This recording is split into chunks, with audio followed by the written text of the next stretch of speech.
الحمد لله رب العالمين والصلاة والسلام على أشرف الأنبياء والمرسلين نبينا محمد وعلى آله وأصحابه أجمعين أما بعد أعوذ بالله من الشيطان الرجيم بسم الله الرحمن الرحيم ولو أننا نزلنا إليهم الملائكة وكلمهم الموتى وحشرنا عليهم كل شيء قبلا ما كانوا ليؤمنوا إلا أن يشاء الله ولكن أكثرهم يجهلون. درس تراویح شروع کرنے سے پہلے ایک بات میں بتانا مناسب سمجھتا ہوں، وہ یہ ہے کہ جب وتر کی نماز میں دعا پڑھی جاتی ہے اللہم اہدنا فیمن ہدیت وعافنا فیمن عافیت، تو جہاں جہاں میری سانس رک جاتی ہے وہاں پہ آپ لوگ آمین بولتے ہیں، وہاں پہ آپ لوگ کیا ہے آمین بولتے ہیں. اس دعا کے اندر کل 10 کلمات ہے، 10 جملے ہیں، اس میں سے 5 جملے دعا کے ہیں، یعنی دعائے قنوت کے اندر دعا کے ہیں، اور باقی جتنے بھی جملے ہیں وہ اللہ کی تعریف کے ہیں، اللہ کی تعریف کے ہیں. تو اللہم اہدنا سے لے کر وقنا شر ما قضیت تک آپ کیا ہے آمین بول سکتے ہیں. اس کے بعد فإنک تقضی ولا یقضى علیک انہ لا یضل من والیت ولا یعز من عادیت تبارکت ربنا وتعالیت نستغفرک اللہم ونتوب الیک صلی اللہ علی النبی. یہاں تک خاموش ہو جانا. یہ اللہ تعالیٰ کی تعریفات، یہاں آمین بولنے کی ضرورت نہیں، بولنا بھی نہیں چاہیے، بولنا بھی نہیں چاہیے. علماء کرام نے کہا ہے اگر کوئی آدمی سبحانک بولتا ہے تو جائز ہے، لیکن سبحانک وہ بولنے کے لیے معنی سمجھ میں آنا چاہیے. تو آپ معنی سمجھتے ہیں تو بولیے، اگر معنی نہیں سمجھ میں آ رہا تو چھوڑ دیجیے، ٹھیک ہے. بس خاموش ہو جانا چاہیے. کیا ہے؟ خاموش ہونا جائے. کہاں سے؟ فإنک تقضی ولا یقضى علیک، وہاں سے لے کر آخری تک خاموش ہو جانا چاہیے، کوئی بھی آمین نہ بولے. باقی کا اللہم اہدنا سے لے کر وقنا شر ما قضیت تک کیا ہے آمین بول سکتے ہیں. جیسے کہ میں نے کل بتایا تھا سورۃ المائدہ آج تراویح کے اندر 8واں پارہ پڑھایا گیا ہے، جس کے اندر 2 سورتیں ہیں. ایک سورت سورۃ الانعام، دوسری سورت سورۃ الاعراف. سورۃ الانعام اختتام یعنی ختم ہو چکا ہے، اور سورۃ الاعراف کیا ہے شروع ہو چکا ہے. کل انشاءاللہ 9ویں پارے کے اندر ختم ہو جائے گا. کچھ باتیں ہیں سورۃ المائدہ کی، اس کے بعد سورۃ الانعام کی، سورۃ الاعراف کی. آج جلد سے جلد کیا ہے یہ 3 سورتوں کے ایک آیت یا 2 آیتیں کیا ہے پڑھ کر بات ختم کر لیں، کیونکہ بہت پیچھے ہیں ہم لوگ. سورۃ المائدہ کے اندر ایک آیت ہے، وہ آیت یہ ہے اللہ نے کہا یا ایھا الذین آمنوا لا تسألوا عن اشیاء تبد لکم. وہاں سے لے کر ایک اور آیت تک دونوں آیتوں کا معنی مفہوم یہ ہے مسلمانوں میں سے بعض مسلمان کچھ ایسے کام کر جاتے ہیں جس کی وجہ سے پورے مسلمان سوسائٹی کو یا پورے مسلمان معاشرے کو وہ کام کی سزا بھگتنا پڑتا. بات سمجھیے، کسی ایک آدمی کی وجہ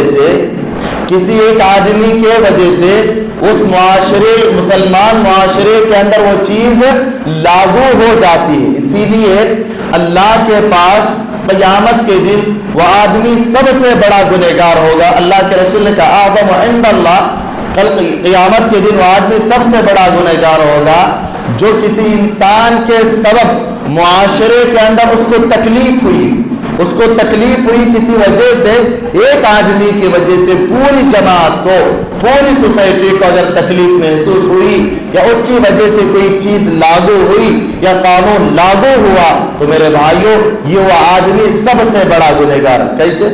حدیث میں آ کر ہے کہ اللہ کے رسول صلی اللہ علیہ وسلم حج کے بارے میں بولتے رہتے ہیں. ایک صحابی اٹھتے ہیں کہ اللہ کے رسول کیا حج ہر سال فرض ہے؟ اللہ کے رسول خاموش ہے، منڈی نیچے رکھی ہوئی ہے. پھر پوچھتے ہیں پھر خاموش ہے، پھر پوچھتے ہیں، پھر خاموش ہے، ایسے 3 مرتبہ پوچھتے ہیں، اللہ کے رسول خاموش ہو جاتے ہیں، اللہ کے رسول خاموش ہو جاتے ہیں، کچھ نہیں بولتی۔ تھوڑی دیر کے بعد کہتے ہیں من السائل، کہاں ہے وہ آدمی جو سوال کیا تھا، کہاں ہے وہ آدمی؟ اللہ کے رسول صلی اللہ علیہ وسلم تھوڑے سے غصے میں آ جاتے، کہتے ہیں اگر میں ہاں بول دیتا، اگر میں ہاں بول دیتا تو اللہ تعالیٰ وہ چیز کیا کرتا تھا، لاگو کر دیتا تھا، اور ہر سال مالدار مسلمانوں کو حج کرنا ضروری ہو جاتا تھا۔ بات سمجھ میں؟ تو ہماری وجہ سے یا معاشرے کے کسی مسلمان کی وجہ سے پوری جماعت کو تکلیف نہیں ہونا چاہیے۔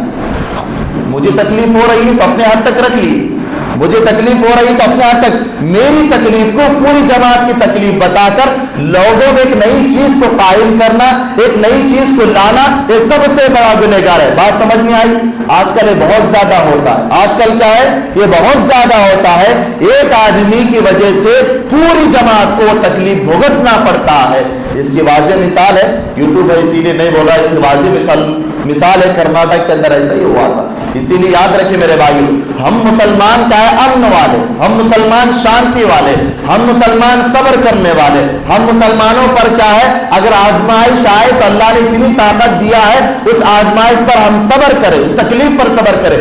ہماری ایک کی وجہ سے پوری جماعت کو تکلیف میں ڈالنا، میری ایک وجہ سے پوری جماعت کو پریشانی میں ڈالنا، یہ مناسب نہیں۔ اللہ کے رسول صلی اللہ علیہ وسلم نے وہی بات سمجھایا، اے صحابی اگر میں ہاں کہہ دیتا تو تمہارے ایک ہی سوال کی وجہ سے، تمہارے ایک کی وجہ سے ہر مسلمان کو قیامت تک آنے والے کے لیے ہر سال کیا ہے، حج فرض ہوتا۔ یہ بات مائنڈ میں فٹ کر لو میرے بھائیوں، تو ایک مسلمان دوسرے مسلمان سے بہت زیادہ محفوظ ہو جائے گا، پریشان نہیں ہوگا۔ بات سمجھ میں آئی؟ یہ بہت اہم بات ہے، کہیں بھی نہیں ملی۔ اس صورت کی ایک اور آخری بات ہے، وہ یہ بات یہ ہے، اللہ کے رسول حدیث کے اندر آیا ہے کہ اللہ کے رسول صلی اللہ علیہ وسلم، سورۃ المائدہ کی ایک آیت ہے، ان تعذبهم فانهم عبادک وان تغفر لهم فانک انت العزیز الحکیم۔ اللہ کے رسول یہ آیت پوری تہجد میں پڑھے، اس پوری رات تہجد میں یہی آیت، سجدے میں یہ، رکوع میں یہ، قیام میں یہ، پوری رات اللہ کے رسول صلی اللہ علیہ وسلم نے یہ آیت پڑھا۔ اور کیا معلوم ہے اس آیت کا معنی یہ ہے، ان تعذبهم فانهم عبادک، اے اللہ یہ تیرے بندے ہیں، چاہے تو تو چاہے تو عذاب دے سکتا ہے، وَإِن تَغْفِرْ لَهُمْ فَإِنَّكَ أَنْتَ الْعَزِيزُ الْحَكِيمُ، اے اللہ یہ تیرے بندے ہیں، چاہے تو ان کو معاف کر دے تو زبردست حکمت والا ہے۔ اللہ کے رسول رو رو کے اتنا رو رہے ہیں، اتنا رو رہے ہیں، اس آیت کو سجدے میں پڑھ رہے ہیں، رکوع میں پڑھ رہے ہیں، جبکہ سبحان ربی الاعلیٰ، سبحان ربی العظیم پڑھنا تھا، تو اللہ کے رسول صلی اللہ علیہ وسلم رکوع میں وہی، سجدے میں وہی، قیام میں وہی آیت پڑھ رہے ہیں۔ جبرائیل آئے، اللہ کو معلوم ہے، جبرائیل آئے، اے نبی کیا مسئلہ ہے، کیوں اتنا پریشان ہو رہے ہیں، کیوں اتنا پریشان ہو رہے ہیں؟ اللہ کے رسول صلی اللہ علیہ وسلم نے کہا، عیسیٰ علیہ السلام اپنی امت کے بارے میں فکر کر رہے ہیں، میں اپنی امت کے بارے میں فکر کر رہا ہوں، میں اپنی امت کے بارے میں فکر کر رہا ہوں۔ میرے بھائیوں، میرا وہ نبی جو راتوں جاگ جاگ کر ہمارے لیے دعائیں کر رہا ہے، میرا وہ نبی جو راتیں سوئے بغیر رات جاگ جاگ کر ہماری امت کی فکر کر رہا ہے۔ اللہ تعالیٰ نے میرے نبی سے کہا تھا، اے پیغمبر، ہر نبی کو میں ایک دعا دیتا ہوں، اگر وہ زندگی کے اندر وہ دعا کرے گا تو دعا کو کیا میں پوری طرح سے قبول کرتا ہوں، میں تم کو بھی وہ دعا دینے والا ہوں، کیا تم وہ دعا کرو گے؟ تو اللہ کے رسول صلی اللہ علیہ وسلم نے کہا کہ نہیں اللہ، میں نہیں کرنے والا، وہ دعا کو میرے امت کے لیے قیامت کے دن رکھوں گا، میرے امت کے لیے قیامت کے دن رکھوں گا۔ اللہ کل قیامت کے دن میرے امت کے گنہگار لوگ آئیں گے تو میں سفارش کروں گا۔ میرے بھائیو، وہ نبی کے ہم امتی ہیں، آج ہم نبی کی اطاعت کر رہے ہیں، آج ہم نبی کی سنت کی پیروی کر رہے ہیں، ہم نبی کے نقش قدم پر چل رہے ہیں۔ وہ نبی جو راتوں میں جاگ جاگ کر رویا تھا، وہ نبی جو سجدے میں ہمارے لیے فکر کر رہا تھا، قیامت کے دن ہمارے لیے فکر کر رہا تھا، میرے بھائی تھوڑی تو لحاظ کیجیے، اس نبی کی تھوڑی تو لحاظ کیجیے، اس نبی کے بارے میں تھوڑا تو سوچیے، اس نبی ہمارے لیے اتنی فکر کر رہا ہے، اور ہم کیا ہے، سنتوں کے خلاف جاتے ہیں، ہم کیا ہے، حدیث کے خلاف کامیں کر رہے ہیں، ہم کیا ہے، ہر نبی کی اطاعت کے بجائے نافرمانیوں پر نافرمانیاں کرتے جا رہے ہیں۔ تھوڑا اپنے آپ کو جھانک کر دیکھ لیجئے کہ بھئی وہ نبی جو ہمارے لیے راتوں میں اٹھ اٹھ کر رویا کرتا تھا، آج ہم اس نبی کے لیے کیا دے رہے ہیں، کیا دے رہے ہیں، ہم اس نبی کے لیے کیا باتیں کر رہے ہیں، ذرا سوچ کر دیکھیے کہ بھی وہ نبی جو ہمارے لیے آخری وقت تک یہی بات کہا کہ میری امت کے لیے آسانی ہے، میری امت کے لیے آسانی ہے، میری امت کے لیے آسانی۔ تو میرے بھائیوں اپنے نبی کا لحاظ رکھیے، اپنے نبی کو شرمندہ مت کیجیے، قیامت کے دن اپنے نبی کو شرمندہ مت کرو۔ نبی کو شرمندہ کرنے کا مطلب یہ ہوگا اس دنیا کے اندر ہم نبی کی اطاعت کرنے کے بجائے نافرمانیاں کریں، ان کے نقش قدم پر چلنے کے بجائے ان کے خلاف ورزی کریں، یہ نبی کو کیا ہے ہم تکلیف دے رہے ہیں۔ ہم دعوے تو زبان سے کر رہے ہیں، ہم دعوے زبان سے کر رہے ہیں کہ ہم نبی سے محبت کر رہے ہیں، لیکن اپنی عملی زندگی کے اندر اگر ہم دیکھیں گے، اپنے گھریلو زندگی کے ہم دیکھیں گے 100% پورا نبی کے خلاف ہمارا گھر چل رہا ہے، پورا نبی کے خلاف ہماری لائف چل رہی ہے، پھر ہمارا نبی ہمارے لیے رو رہا ہے۔ میرے بھائیوں اگر ہمارا نبی ہماری امت کو دیکھتا، مجھے اور آپ کو دیکھتا تو روتا نہیں تھا شاید۔ ہماری وہ حالت ہے، آج ہماری وہ حالت ہے، اگر نبی کریم صلی اللہ علیہ وسلم زندہ ہوتے، مجھے اور آپ کو دیکھتے وہ روتے نہیں تھے، وہ کہتے تھے کہ بھئی میں ایسی امت کے لیے رو رہا ہوں، میں ایسی امت کے لیے رو رہا ہوں جو نمازیں نہیں پڑھتی ہے، جو روزہ نہیں رکھتی ہے، جو صدقہ نہیں دیتی ہے، جو اچھے کام نہیں کر رہی ہے، میں ایسی امت کے لیے رو رہا تھا کیا؟ میرے بھائیوں نبی کو شرمندہ مت کرو قیامت کے دن، نبی کو شرمندہ ہرگز مت کرو، جب تک رہے نبی کی شان کو اوپر رکھو۔ دیکھو نبی کی شان کو اونچا کرنے والا وہ ہے، نبی کی شان کو اونچا کرنے والا ہے، اپنے آپ کی حفاظت کر لو تو نبی کی خود بخود کیا ہے شان کی حفاظت ہو جائے گی۔ اس کے بعد اللہ تعالیٰ نے سورۃ المائدہ شروع کیا ہے، سورۃ الانعام، انعام مانے جانور، انعام کے معنی ہے جانور۔ اس سورت کے اندر کیا ہے جانوروں کے بارے میں، یعنی مشرکین کیا ہے جانوروں کے بارے میں غلط عقائد رکھے رہتے، اللہ تعالیٰ نے سارے عقائد کو یہاں پہ ذکر کیا ہے۔ اس زمانے کے مشرک بعض جانور اللہ کے لیے رکھے تھے، بعض جانور بتوں کے لیے رکھے تھے، بعض جانوروں کے بارے میں یہ بولے تھے کہ جانور صرف کیا ہے سوار کے لیے، یہ جانور صرف کیا ہے قبروں کے لیے، بتوں کے لیے، یہ جانوروں کا گوشت صرف کیا ہے عورتیں کھانا، یہ جانوروں کا گوشت ہے صرف مرد کھانا۔ وہ سارا غلط عقیدے جو جانوروں کے بارے میں رکھے تھے، اللہ تعالیٰ نے سارے غلط عقائد کو اسی سورت کے اندر سورۃ الانعام میں ذکر کیا ہے۔ میرے بھائیو ہو بہو آج کا مسلمان بھی وہی عقیدے رکھا ہوا، آج کا مسلمان بھی کیا ہو بہو وہی عقیدے رکھا ہوا۔ کیا عقیدے کہ بھئی ہمارا جانور کیا فلاں درگاہ کے لیے، ہمارا جانور کیا فلاں مقبرے کے لیے، ہمارا جانور کیا فلاں آستانے کے لیے، ہمارا جانور کیا فلاں کے لیے۔ میرے بھائی جو مشرک 1400 سال پہلے رکھے تھے یا آج کے زمانے کے مشرک رکھ رہے، آج کے بھلے مسلمان نام نہاد مسلمان جو اپنے آپ کو نام عبداللہ عبد الرحمن رکھنے والے مسلمان کا ہے، ان کا بھی عقیدہ یہ جانوروں کو کیا کرتے ہو، وہ بعض جانوروں کو کیا ہے فلاں درگاہ کے لیے رکھتے ہیں، یعنی تو فلاں نظر و نیاز کے لیے رکھتے ہیں، فلاں چڑھاوے کے لیے رکھتے ہیں۔ میرے بھائیوں وہ بہو مشرکوں کا عقیدہ آج ہمارے مسلمانوں کے اندر، آج ہمارے مسلمانوں کے اندر سارے عقائد ہیں جو مشرکوں کے عقائد ہیں۔ اللہ تعالیٰ سے دعا کرے کہ اللہ ایسے عقائد کو ہمارے زندگی سے دور رکھ دے، ایسے عقائد کو کیا ہے ہمارے زندگی سے کوسوں دور رکھ دے۔ ایسے عقائد میں اگر ہم پڑ گئے میرے بھائیوں دنیا بھی چلے جائے گی، آخرت بھی چلے گئی۔ اس صورت کے اندر ایک اور بات ہے، وہ یہ ہے کہ بعض لوگوں کو آپ نے دیکھے ہوں گے کہ اللہ تعالیٰ ان کو بہت زیادہ ترقی دے رہا، بہت زیادہ ترقی، کہ وہ لوگ کیا گاڑیوں پر گاڑیاں خرید رہے ہیں، نافرمان رہیں گے بندے، نماز نہیں پڑھتا رہے گا، روزہ نہیں رکھتا رہے گا، زکوٰۃ نہیں دیتا رہے گا، صدقہ خیرات نہیں کرتا رہے گا، پورے گھمنڈ کے ساتھ فخر کے ساتھ چلتا پھرتا رہے گا۔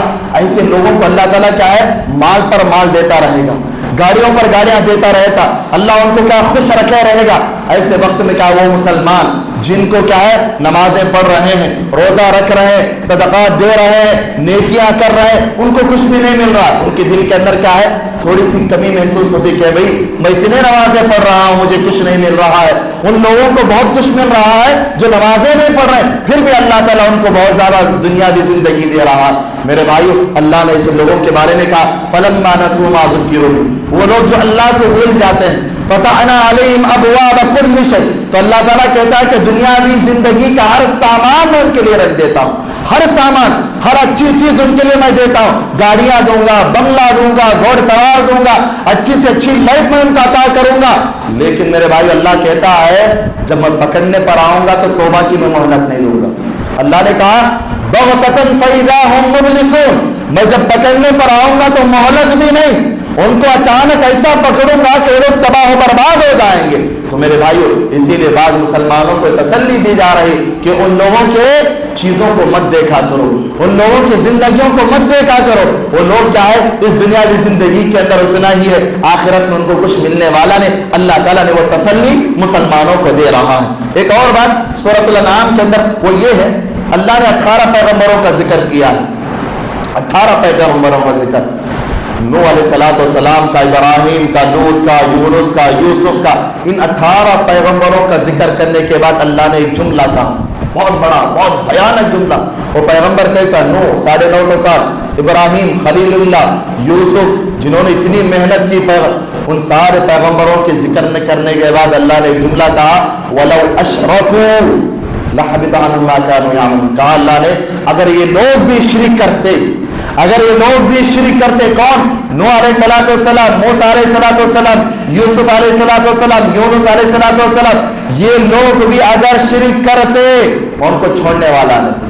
کتنی بڑی بات بولے میرے بھائی، کتنی بڑی بات ہے. بڑے بڑے پیغمبر جب ان کا کچھ بھی نہیں ہو رہا ہے میرے بھائیوں، اگر ہم اپنی زندگی کے اندر شرک کریں تو ہمارا کیا حال ہو، ہمارا کیا حال ہوگا. ذرا سوچ کر دیکھیے، ان کا جب کچھ ہونے والا نہیں ہے تو ہمارے زندگی کے اندر اگر شرک آ جائے تو اللہ تعالیٰ ہمیں غارت کر کے رکھے گا. اسی لیے شرک سے کیا ہے، روزانہ اللہ سے مانگے کہ اللہ ہمیں شرک سے بچا، ہمیں شرک سے بچا، توحید والا پر رکھ. اسی لیے اللہ کے رسول صلی اللہ علیہ وسلم نے ہمیں دعا سکھائی. کیا دعا؟ کہا کہ اللہ جب تک ہم زندہ رہیں، جب تک ہم زندہ رہیں تو ایمان والا بنا کر زندہ رکھ، اور جب ہماری موت ہو تو ایمان کے ساتھ ہماری موت ہو. یہ دعا ہمیشہ کرنا چاہیے. اس صورت کے اندر ایک اور بات ہے، وہ یہ ہے کہ جیسے میں نے کہا کہ جانوروں کے بارے میں یہ صورت ہے. کیا بارے میں؟ جانوروں کے بارے میں یہ صورت ہے. تو اس صورت کے اندر ہر وہ حلال جانور کو کھا سکتے ہیں، ہر وہ حلال جانور کو کھا سکتے ہیں جس پر اللہ کا نام لیا گیا ہے. اللہ کا نام لیا ہوا جانور کھا سکتے. یہ اچھا سن لو، اگر یہ سمجھ لیے نا، یہ سمجھ لیے نا تو انشاءاللہ حلال کٹ، معلوم حلال کٹ لکھے رہتے ہیں، حلال گوشت کو، وہ ساری چیزیں سمجھ میں آئیں گی، یہ سمجھ جائیں گے تو انشاءاللہ. اللہ نے کہا جس جانور پر اللہ کا نام ہو اور وہ جانور ذبح کیا گیا ہے تو سارے جانوروں کو کھا سکتے ہیں. حلال جانور ہونا. پھر کتے کے اوپر ذبح کر رہے ہیں اللہ کا نام لے کر، نہیں چلے گا. بات سمجھ میں آ رہی؟ گدھے کے اوپر ذبح کر رہے ہیں، نہیں چلے گا. شیر کے اوپر اللہ کا نام لے کر نہیں. حلال جانوروں پر اگر کوئی آدمی اللہ کا نام لے کر ذبح کر رہا ہے تو وہ جانور کیا حلال. ہاں جن جانور حلال ہے جانور لیکن اللہ کے نام لیے بغیر ذبح کر رہے ہیں تو جانور حلال ہی کیوں نہ ہو لیکن وہ جانور حرام ہو جائے گا، کھا نہیں سکتے. جیسا آپ بکرا لے لی، اللہ کے نام پر ذبح نہیں کر رہے بلکہ غیر اللہ پر کے نام پر ذبح کر رہے ہیں، یا نیت بھی کر رہے ہیں، غیر اللہ کے نام پر نیت کر کے ذبح کر رہے ہیں، تو میرے بھائیو وہ جانور حلال ہی کیوں نہ ہو ہم نہیں کھا سکتے. بات سمجھ میں آ رہی؟ ایک حدیث ہے، وہ آیت ہے کہ اللہ تعالیٰ نے کہا وَمَا لَكُمْ أَلَّا تَأْكُلُوا مِمَّا لَمْ يُذْكَرِ اسْمُ اللَّهِ عَلَيْهِ. کہا ایسے جانوروں کو کیوں نہیں کھاتے جس پر اللہ کا نام لکھا ہوا ہے. اللہ آگے فرماتا ہے وَقَدْ فَصَّلَ لَكُمْ مَا حَرَّمَ عَلَيْكُمْ إِلَّا مَا اضْطُرِرْتُمْ إِلَيْهِ. میں نے حرام کردہ سارے جانوروں کی تفصیل اللہ نے قرآن مجید میں بتا دی. جو جانور حرام ہے ان سارے جانوروں کی تفصیل ہے. 10 جانور ہے، یاد رکھیں. پہلا جانور حرمت علیکم المیتہ، مردار حرام. مردار حرام، مردار بولے تو مردار بولے تو ہر وہ حلال جانور، ہر وہ حلال جانور جو ذبح کیا نہیں گیا ہو. اور سمجھ میں آئی بات؟ ہر وہ حلال جانور جو ذبح نہیں کیا گیا ہو، پہلی بات. دوسری کیا معلوم؟ شرعی طریقے سے ذبح نہ کیا گیا ہو. ذبح کیا ہے لیکن شرعی طریقے پر. شرعی طریقہ بولے تو کیا؟ اللہ کا نام لے کر ذبح کرنا اور اس جانور پر کیا؟ خون بہنا. خون کیا ہے؟ اچھی طرح سے بہنا، یہ شرعی طریقہ. تو اگر ایسا نہ ہو تو ایسا مردار کیا ہے؟ حرام ہے. حرمت علیکم المیتہ والدم، خون، ولحم الخنزیر، گوشت، وما اہل لغیر اللہ بہ، وہ جانور جو اللہ کے علاوہ دوسروں کے نام پر ذبح ہوتے ہیں یہ جانور بھی کیا حرام ہے. کتنے ہوئے؟ کتنے ہوئے؟ میرے ساتھ رہو ادھر لوگ. کتنے ہوئے؟ 5 ہوئے نا جی. ایک میرے ساتھ نہیں آج باقی آنے والا بولنے واقعہ بولے تو سبزی نے چوکن نہ رہتی. یہ سنو میرے بھائی، یہ بھی مسائل ہے معلوم بھائی. سب سے پہلے پارے سے لے کر 7ویں پارے تک مسائل ہی نے بولا معلوم. سچ میں بولو، خالی واقعات بولا ہوں میں، خالی واقعہ بولنے کا آیا ہوں. مسائل پہلے بار بول رہا ہوں، یہ مائنڈ میں فٹ کر لو، انشاءاللہ بہت سا کام آئے گا. تو 4 جانور یہ ہر کتاب میں حرام ہے. ہر کتاب میں. ہر کتاب کا مطلب کیا ہے؟ تورات میں، انجیل میں، زبور میں، صحف ابراہیم میں، جتنے بھی آسمانی کتابیں، جتنے بھی آسمانی کتابیں اترے ہیں، ان ساری کتابوں میں 4 جانور کیا ہے؟ حرام ہے. بات سمجھ میں آئی؟ اب 5واں اللہ نے کہا والمنخنقہ. والمنخنقہ وہ جانور جس کو گلا دبا کر مارے ہیں، جس کو گلا دبا کر مارے ہیں، وہ مر گیا ہے، وہ جانور بھی حرام ہے. اس کے بعد والموقودہ وہ جانور جس کو چوٹ لگ کر مر گیا ہے، وہ جانور بھی حرام ہے.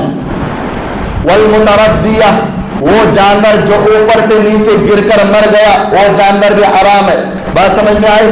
کہیں سے بھی اوپر گر، گاڑی سے بھی اوپر گر گیا ہو، یا چھت کے اوپر سے گر کر مر گیا ہو، کہیں سے بھی گر کر مر گیا ہو، وہ جانور بھی حرام. والنطیحہ وہ جانور بھی حرام.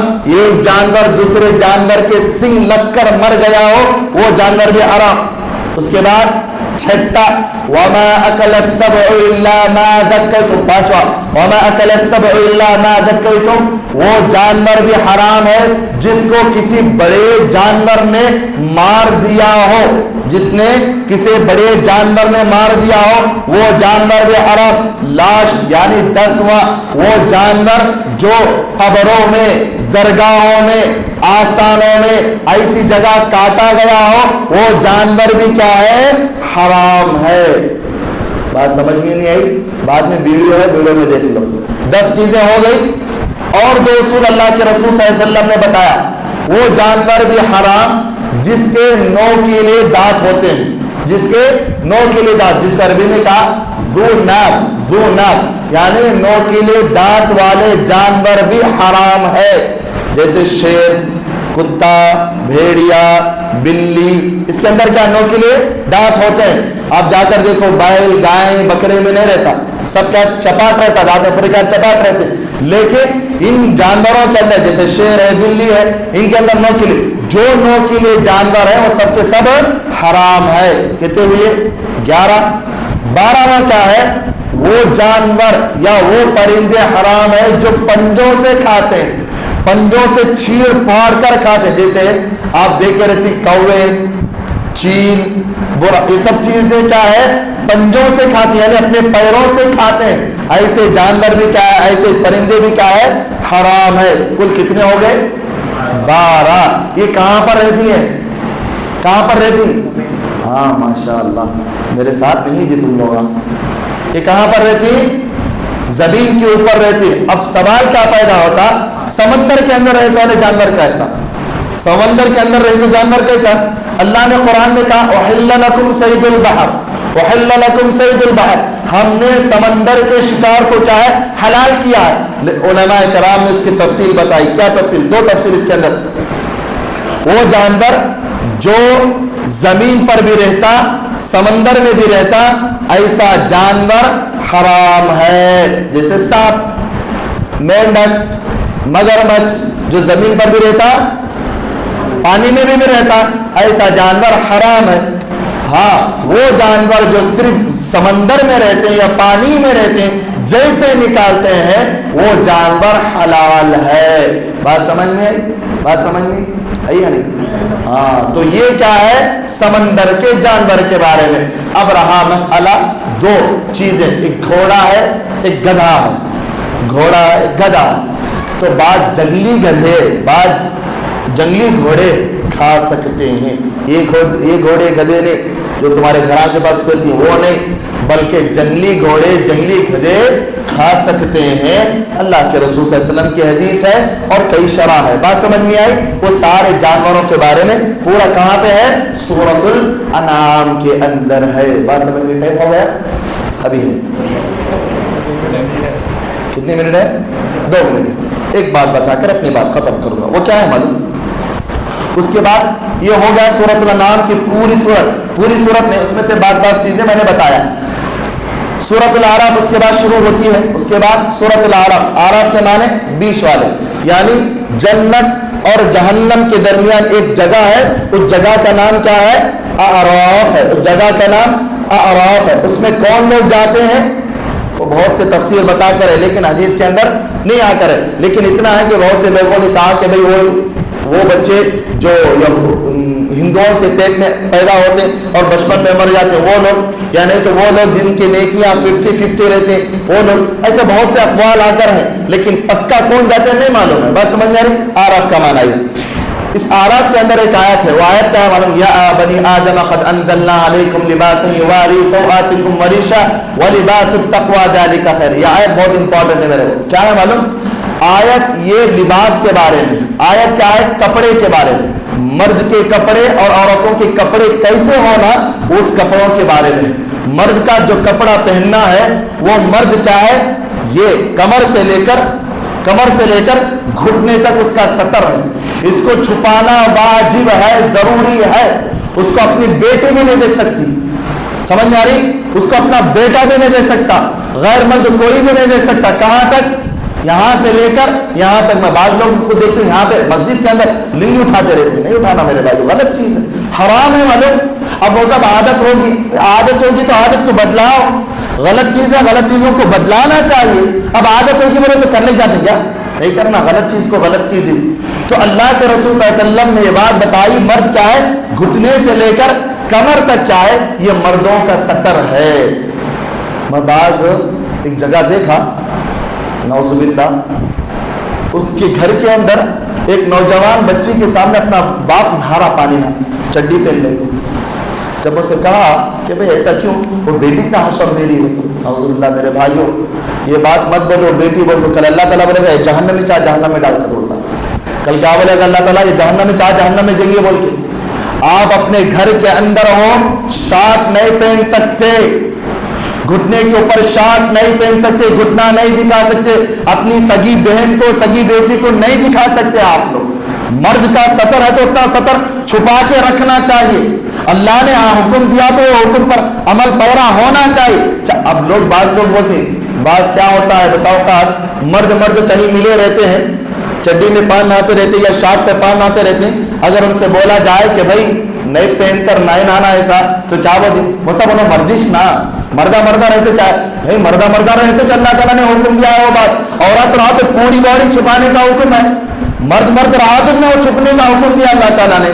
تو میرے بھائیوں افسوس کی بات ہے، یہ ہم مسلمانوں کو یہ کرنا چاہیے کہ بھائی ہمارا سطر یہ۔ اب عورتوں کا مسئلہ کیا ہے معلوم؟ اللہ اکبر، اللہ کے رسول صلی اللہ علیہ وسلم نے 1400 سال پہلے بتائے تھے کہ بھائی عورت کیا ہے؟ مردوں کا لباس پہنیں گے۔ وہ آج ہو رہا میرے بھائی، آج ہو رہا۔ اللہ کے رسول صلی اللہ علیہ وسلم نے ایک حدیث میں فرمایا، جہنم کے قسموں میں سے ایک قسم، جہنم میں جانے والوں میں سے ایک، جہنم میں جانے والے عورتیں رہیں گی خاص کر کے۔ وہ کون سے عورتیں معلوم؟ جن کے کپڑے پہننے کے باوجود بھی کپڑا نظر نہیں آتا رہے۔ نساء کاسیات عاریات، کپڑے پہنے رہتے ہیں لیکن ایسا لگتا کہ وہ کپڑا نہیں پہنے۔ آج ہے ایسا ہے۔ اس کی تھوڑی سی شرح کرو، میں تھوڑا سا معنی بتاؤ اور بھی واضح کرو۔ 3 پوائنٹس یاد رکھو۔ آج کی عورتوں کے کپڑے کیسے معلوم؟ موٹا کپڑا رہتا، اتنا ٹائٹ پہنتی باڈی کا ہر پارٹس نظر آ جاتا۔ بات سمجھ میں آئی؟ موٹا کپڑا رہتا لیکن اتنا ٹائٹ پہنتے کہ پوری باڈی نظر آ جاتی۔ دوسرا، کپڑا پہنے رہتے لیکن اتنا پتلا کپڑا پہنے رہتے ہیں اندر سے دریچے جھانک رہے رہتے، اندر سے بدن کا جھانک رہے رہتے۔ تیسرا کیا معلوم؟ کپڑا پہنے رہتے آدھا بدن کپڑا چھپا رہتا، آدھا کھلا رہتا۔ میرے بھائیوں، ایسی عورتوں کے بارے میں اللہ کے رسول صلی اللہ علیہ وسلم نے فرمایا، کل قیامت کے دن وہ لوگ جنت کی خوشبو تک نہیں سنیں گے۔ وہ لوگ جہنمی ہیں، جہنم والوں کو کبھی کبھار خوشبو سنائی دے گی لیکن ان کو خوشبو تک نہیں پہنچائی جائے گی، جبکہ جنت کی خوشبو ایک آدمی کو 500 سال پہلے ہی خوشبو آئے گی۔ اس کی جنت کی خوشبو کیا ہے؟ 500 سال پہلے آئے گی۔ ان عورتوں کو اللہ تعالیٰ جہنم میں ڈالے گا، وہ لوگ کیا ہے؟ جنت کی خوشبو تک نہیں سنیں گے۔ اسی لیے یاد رکھو عورتیں، اپنے چھوٹے چھوٹے بچے رہتے میرے بھائی ہاف پہناتی، تھوڑا سا شرم کرو اللہ کے واسطے، ہاف کھول کے اپنے لڑکیوں کو پہناتا، چھوٹی بچی بچپن سے وہ تربیت کرو کہ بھائی فل پہننا ہے، فل پہننا ہے، بڑے ہو کر فل پہنیں گے میرے بھائی، بڑے ہو کر بڑا کیا حجاب بنیں گے۔ آج ہمارا مسئلہ کیا، بچیاں ہیں چھوٹے چھوٹے بول کے کیا ہے، بڑے ہو کر آپ کو لات ماریں گے، آپ کی بات نہیں سنیں گے۔ اسی لیے یاد رکھو یہ عورتوں کا جو پردہ ہے واجب ہے، اوپر سے لے کر نیچے تک، عورت اوپر سے لے کر نیچے تک چھپانا، اس کا کوئی حصہ باہر نظر نہیں آنا، کسی اجنبی مرد کو نظر نہیں، یہاں تک کہ بیٹا بھی باپ بھی عورت کا صرف ہاتھ پیر چہرہ ہی دیکھ سکتے ہیں، اس کے علاوہ کچھ نہیں۔ یہ ہے میرے بھائیو حالت آج ہماری حالت کیا ہے، پورا برعکس ہے۔ اللہ نے ایک لباس اتارا ہے ہمارے لیے، سب سے بہترین لباس، اس کو صحیح اپناؤ، صحیح پہنو، یہ ہمارے لیے بہتر ہے۔ آج کلچر اتنا خراب ہے کہ اللہ والے مجھ سے زیادہ آپ جانتے ہیں۔ اللہ تعالیٰ سے دعا ہے کہ اللہ تعالیٰ مجھے اور آپ کو کہنے اور سننے سے زیادہ عمل کرنے کی توفیق عطا فرما۔ سبحانک اللہم و بحمدک ونشہد ان لا الہ الا انت ونستغفرک ونتوب الیک۔